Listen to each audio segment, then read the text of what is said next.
Hello everybody and welcome back. My name is Winback, and on today's episode of our Grim Dawn Newcomers series, we are going to be taking a look at Death's Vigil and Kymon's Chosen.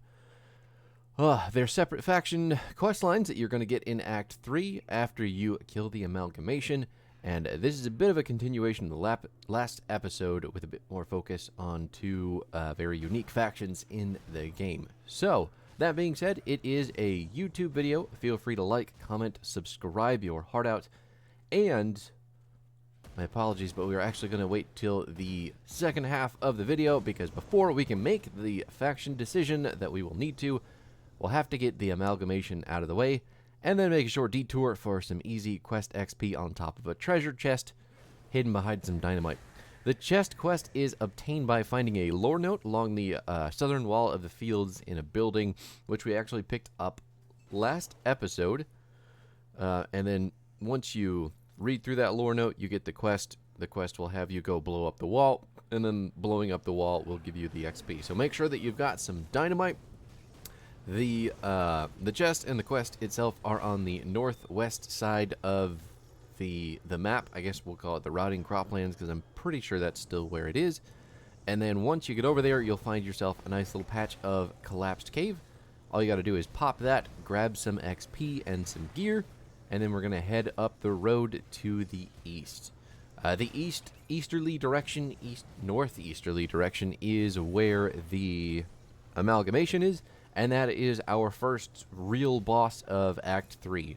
Ravna, well, you know what? Maybe Ravna. We'll call Ravna the Dermapteran Queen the first boss, but I think they're kind of interchangeable. The amalgamation and Ravna, you can decide to do one or the other before the other one, but I typically end up killing Ravna before I go fight the amalgamation, because once I kill the amalgamation, I don't want to come back this direction. Not for anything in particular, unless I've forgotten about a devotion point or something like that. But here is the location for your dynamite. Ta-da! There it is on the map as well. You can see we were correct. Northwest it is, right along the border of the map. Just going to blow it up, take out some briar thorns.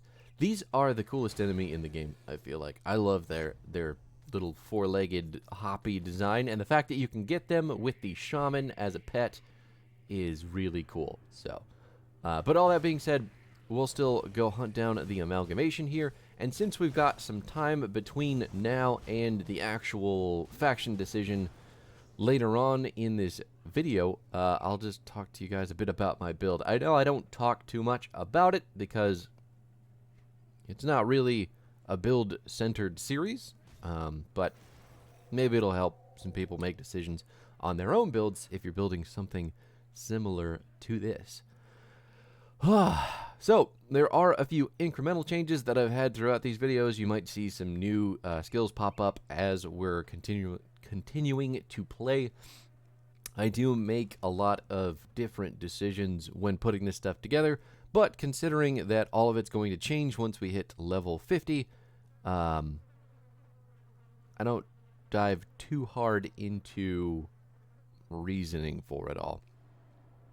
But anyway, it is still pretty effective for what we're doing at the moment, so don't feel like this is a bad way to build. If anything, this is just more efficient for farming for early on, and then the later that we get in the game, we'll nosedive more into a, I guess we'll call it a niche. We'll have more specific uses for abilities and builds and all that stuff, but for the time being, our Q, I'm always going to put my movement ability on my Q. It's just how my brain works best for it. You can do something else if you like. Right click also works for me too, but Blitz is going to be our main mobility tool. This ability does some decent damage, but mostly I'm using it to get around when there are enemies around. So we keep about, I'd say 4-ish to 5-ish points in this ability just to make sure that it's doing decent enough damage, but mostly just saving it for the movement. Blackwater Cocktail, though, is going to be my first active defense ability, and this one is pretty important to my build, So there are about 7 points in that, with a point into Demon Fire and High Potency as well. Those are both along the Blackwater Cocktail tree, or branches, I guess you'd call it. And they both buff it. So Demon Fire is going to reduce enemy damage, and then High Potency is going to increase the radius of Blackwater Cocktail while slowing the enemy attacks. So we've got gear adding more points to Cocktail as well, which is going to further increase the radius, the damage, and the amount of offensive ability reduction to enemies. But basically, all you need to know is that Blackwater Cocktail, I throw that on the ground, I stand inside it. Enemies have less opportunity to do damage against me because it's either reduced, they're slowed, or they can't hit me with their reduced offensive ability. Next is going to be Thermite Mine. We've got about 7 points in here from gear. We've also got a Monster Infrequent that gives us longer lasting mines, so they will inevitably do more damage and reduce elemental resistance for longer periods of time while we fight on top of them. This is just really good damage ability, period, so it is the one that I inevitably take every time that I play Demolitionist. I think it's a fantastic ability. Overguard is going to be one of our soldier skills. We couple that with the Turtle Shell Devotion Power as well. So that is going to... Overguard and Turtle Shell, the Devotion Power, are going to give us basically maximum tankiness with the activated ability. And then what Overguard is actually doing is decreasing our shield recovery time, because the amount of blocking that you can do is dependent on the shield cooldown, so to speak. So we're going to reduce that so we can block more often, and then it's also going to increase the amount of damage that we can block with the shield. There's also a chance for some stun retaliation when the ability is active, and then our Turtle Shell Shield, oh god, that was difficult, can save us in a pinch if we drop below half health. So maximum turtle efficiency, maximum entry to the Turtle Club. Just dropping off some stuff real quick with some vendors, making sure that we are ready to face the amalgamation, who does ridiculous amounts of aether damage, by the way. So make sure that your resistance, mine isn't great at 36%, but it's better than 0. So as long as you have some health stats to make up for that, and a lot of defensive abilities like I've got, should be fine. But just remember, don't run into big angry boss fights with 0 resistance. That's going to be a bad time for everybody, except the boss, obviously. Now, Volcanic Fury is our next ability. It's going to be our actual relic ability. It's not something that we can put points in, but it is just a straight buff for our fire damage. And then both Overguard and Volcanic Fury have roughly the same duration, so on top of their CDs, or their cooldowns, we can use them at basically the same time and buff both our defense and offense. So Volcanic Fury, really cool for fire damage and all that stuff. Definitely use it if you've got the relic for it. We also have about Force Wave, or we have about 10 points into Force Wave. There's also gear giving us points into Rending Force. The Force Wave points are just increasing the damage and the ability. They're increasing the damage of the ability so we can still clear effectively. Gotta dodge those gigantic fountains of aether damage with the amalgamation. The big one too is his little stumpy aether fire barrage. So as long as you can try to dodge that one, maybe he'll do it again before he dies. But he basically slams the ground multiple times, shoots out aether fire waves. There you go. Don't stand right in front of that unless you have a very tanky build, because that will shred your health output. There's also some chests in the barn here, so don't forget to explore over there. But anyway, yes, the points into Force Wave are increasing the damage for the clear. Rending Force is just going to increase the range and the damage of the ability. Probably the most boring ability in the kit, and it's not going to be included in our higher level build, but it is there. Fire Strike is going to be our auto amplifier. There's points into Explosive Strike as well to make it an AoE damage. And then we're going to turn in the amalgamation quest. Our passive abilities, we've got Blast Shield, because this is the ability that I really wanted to center this build around. And then if I am being honest, it probably won't see much use in the early game, but I really like how tanky it makes me, and it will end up synergizing with Menhir's Will once we start putting points into that, which will definitely be later on when we need survivability more. Blast Shield activates once health drops below a specific percentage, adds to resistances, and drops a ton of fire retaliation. That also synergizes with Vindictive Flame, which is our next passive, with a few points from the gear. Vindictive Flame gives us fire retaliation and damage in an AoE, while giving us health regen and speed. And then there is also Flame Touched, which we have gear points in as well. Flame Touched and Temper are going to increase our offensive ability and defensive ability, along with giving us fire and retaliation damage. And then there is our component ability, which is Burning Weapons, which is just adding more fire damage yet again. So Ogrim is talking to us all about the factions that we are about to speak with, the emissaries of the factions we are about to speak with, and they are always going to be at the bottom of the steps here. Death's Vigil is on the right, Kymon's Chosen is on the left. What you can do if you're not watching, well, I guess it doesn't matter if you are watching or not watching this video. You've probably figured out that you can ask the emissaries questions to get a better idea of how they mingle with each other and the world as a whole. But really, all that we're interested in is seeing what type of equipment that they offer. So we just click on that, and we can see Cold, Vitality, and Minions are Death's Chosen, and then Physical, Lightning, and Fire are going to be Kymon's Chosen. Sorry, Death's Vigil, and then Kymon's Chosen. Kymon's Chosen is going to be our pickup. There you have that whole quest line beginning. So the decision on which faction you choose will dictate what kind of gear you get from the faction shop and the quest line that you'll follow. Even though both quest lines will take you to the same places for the most part, they do have alternate lore implications. So if you are playing the game for the cool background stuff happening, make sure that you play through for both of them, because they are going to be they'll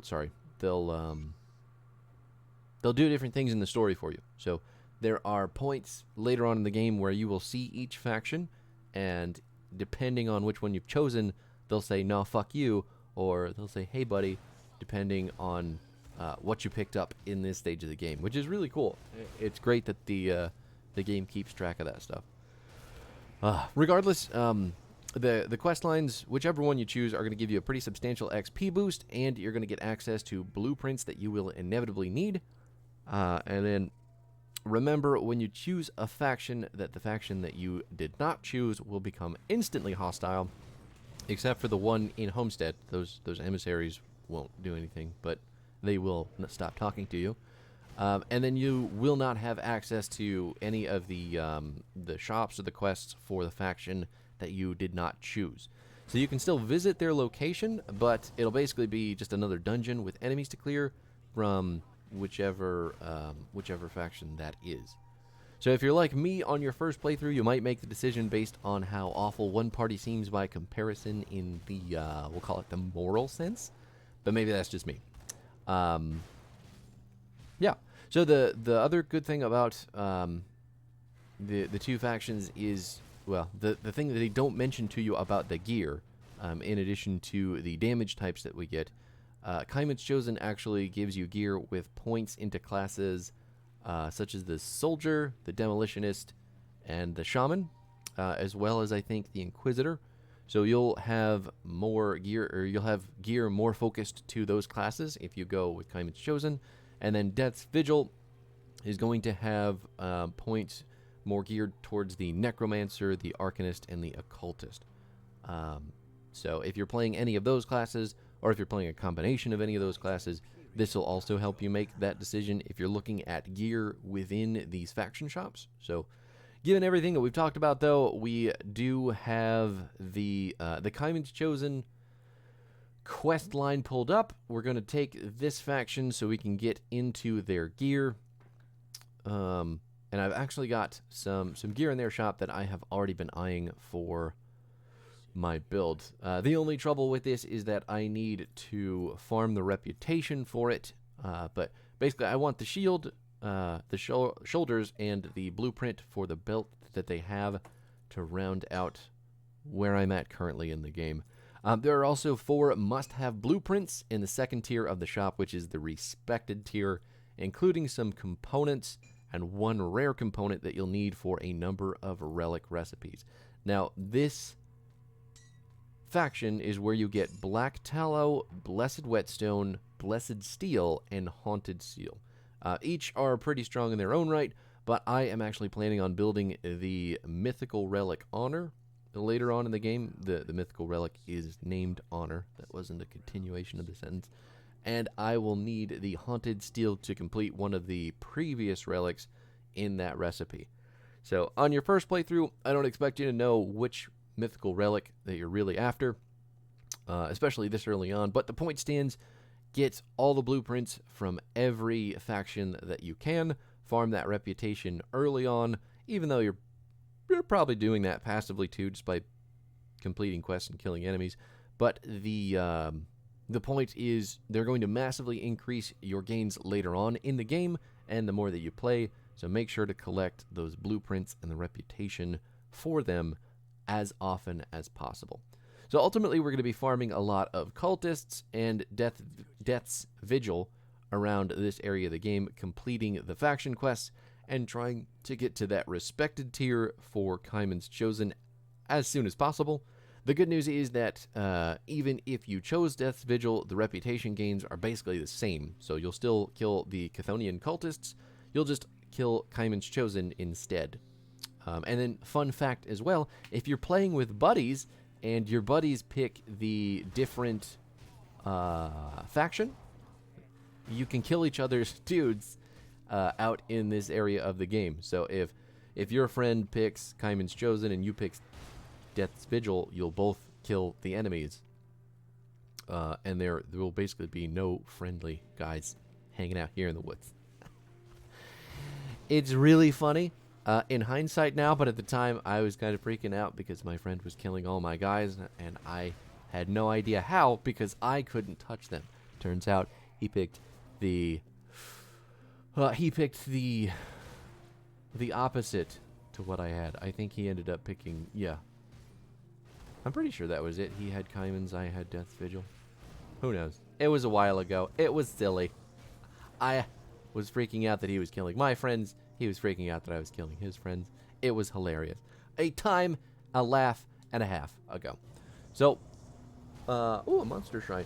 The other cool thing about the demolitions build, especially Hellfire Mines, you can also do this with the Inquisitor if you're taking runes, the ability to use runes. But anytime that you happen upon a monster shrine, you can just drop your mines on the ground. And then in our case, a Blackwater Cocktail as well. But as soon as you spawn the enemies from the monster shrine, they're going to drop directly into all the damage, burn alive, and then just absolutely get shredded. Unless they have huge fire resistance, but even then, the Hellfire Mines are reducing elemental resistance, so they're pretty good for that. But really, that is it. That's all there is to say about Kymon's Chosen and Death's Vigil. Gonna pick up another easy devotion point in the Blood Grove. It is always going to be here. This portal goes to the void. It will not always be here, but it does exist in this area. So that's it for me, everybody. Thanks so much for hanging out. I will see you guys next week with the continuation of the Grim Dawn Newcomer's Guide. Peace out.